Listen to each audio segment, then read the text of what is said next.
Hello दोस्तों, आज का वीडियो जो कि 10th और 12 के जो लड़के हैं उनका एग्जाम है और उनको जो याद करने में प्रॉब्लम बहुत ज़्यादा होती है। तो उस जो याद करने के लिए कुछ लॉ है जिनका अगर आप ध्यान रखोगे तो आपको बहुत जल्दी याद हो जाएगा।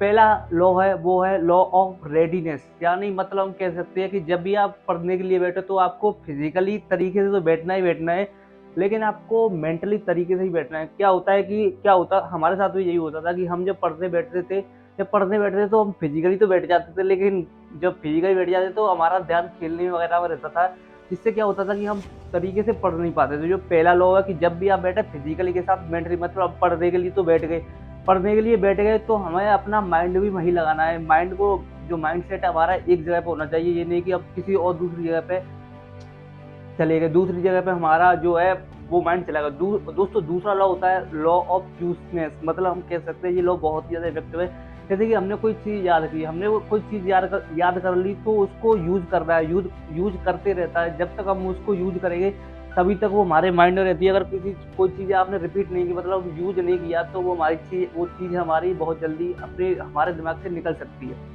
दोस्तों, तीसरा लॉ है लॉ ऑफ डिसयूज, या मतलब हम कह सकते हैं इसका अपोजिट है यूजनेस का। मतलब जिस चीज़ को हम याद नहीं रखेंगे, मतलब रिपीट नहीं करेंगे, वो चीज़ हमारे दिमाग से बहुत जल्दी निकल जाएगी। दोस्तों, चौथा लॉ है लॉ ऑफ इफेक्टिवनेस। हम इसको कह सकते हैं कि किस तरीके से आप पढ़ाई कर रहे हो, एक जो कोई चीज़ है वो आप पे कितना प्रभाव डाल रही है। जैसे कि आप जो अच्छे एथलीट हो, कह सकते हैं कि आप अच्छे एथलीट हो, अच्छे खिलाड़ी हो, और अच्छे खिलाड़ी तो आपका वो फिजिकल एजुकेशन है वो बहुत जल्दी समझ आएगी, क्योंकि आपको वो इफेक्ट डालता है। मतलब जो अगर आप खेलोगे तो आपका जो फिजिकल एजुकेशन में, मतलब जो बंदा खेलने वाला होगा तो उसका फिजिकल एजुकेशन में तो वो मतलब इंटरेस्ट रहेगा ही। मतलब कह सकते हैं हम कि कोई भी चीज़ हमें वो हमारे ऊपर कितना प्रभाव डाल रही है। दोस्तों, फिफ्थ होता है लॉ ऑफ फ्रिक्वेंसी, मतलब हम किसी चीज़ को कितनी ज़्यादा बार दोहरा रहे हैं। किसी चीज़ को हम आपको पता है प्रकृति ने एक चीज़ हमको ज़्यादा दी है कि जो ज़्यादा मेहनत करेगा वो आगे ज़्यादा सफल होगा लाइफ में। तो मतलब हम कह सकते हैं ये लॉ है कि अगर आप जितना ज़्यादा किसी चीज़ को रिपीट करोगे तो वो आपके माइंड में हमेशा हमेशा के लिए सेट रहेगी।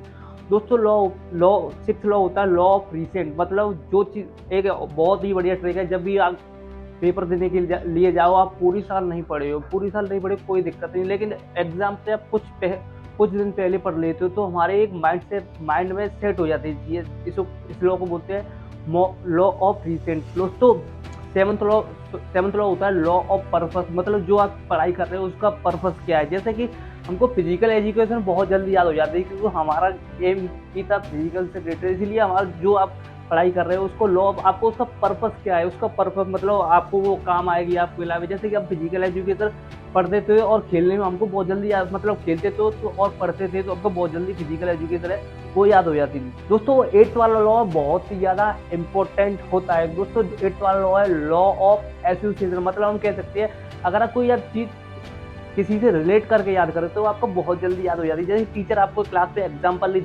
भी देते होंगे कि मतलब आपको कोई नाम याद भी नहीं हो रहा है, जैसे कि कोई सपोज आपका कोई नाम है राम, जो कि आपको दिमाग से निकल जाता है, तो अगर आप उस नाम को एग्जाम्पल के मतलब राम श्री मर्यादा पुरुषोत्तम श्री राम से रिलेट करके याद करोगे तो वो नाम आपको बहुत जल्दी याद हो जाएगा।